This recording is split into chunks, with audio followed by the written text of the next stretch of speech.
Nga sa inaabangan sa Prime Video ang sharing linla na pinagbibidahan ni na Kim Chiu, Paulo Avellino, JM De Guzman, Kela Estrada, and of course ang nag-iisang Diamond Star Maricel Soriano. Sa episode 1 ay hindi na ito binitawan, kaya naman dito sa latest episode ay trending na naman ito. Actually laging trending ito at pinag-uusapan sa social media.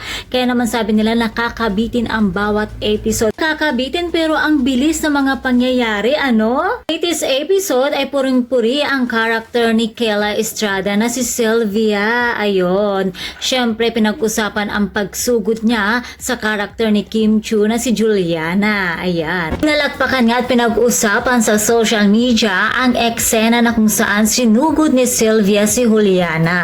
Sobrang nagalingan at puring-puri ng mga netizens ang husay na pagganap ng anak ni na Janice at John Estrada na talaga namang nasa dugo na ng aktres ang husay sa pag-arte, kaya naman deserve daw niya ang award na Best Actress. Maging ang talent manager na si OG Diaz ay nahusayan din kay Kela Estrada. Ani ni OG, moment ni Kela Estrada ang latest episodes ng Linlang. Ang husay ng anak ni na Janice at John Estrada.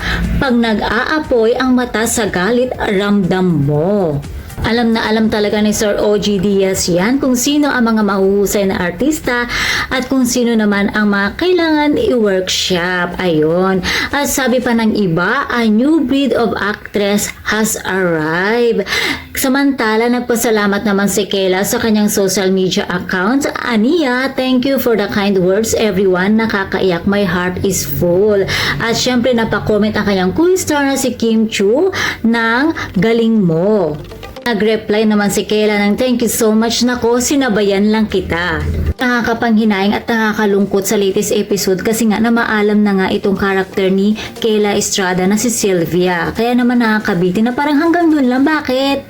Diba bakit siya namaalam? Eh diba dapat lalaban pa siya? So bakit kung kailan niya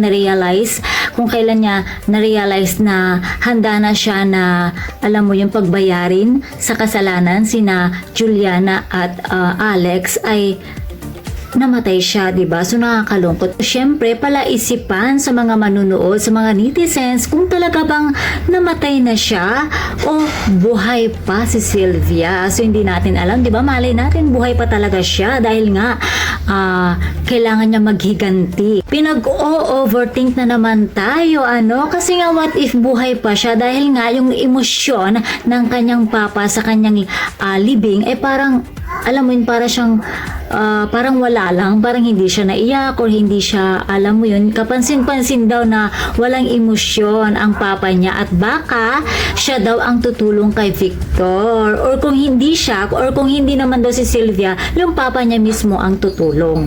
Naman kaabang-abang ang mga bawat episode ng Linlang. Kaya naman mga chikadoras, wag na wag tayong bibitaw sa mga susunod pang episode ng Linlang.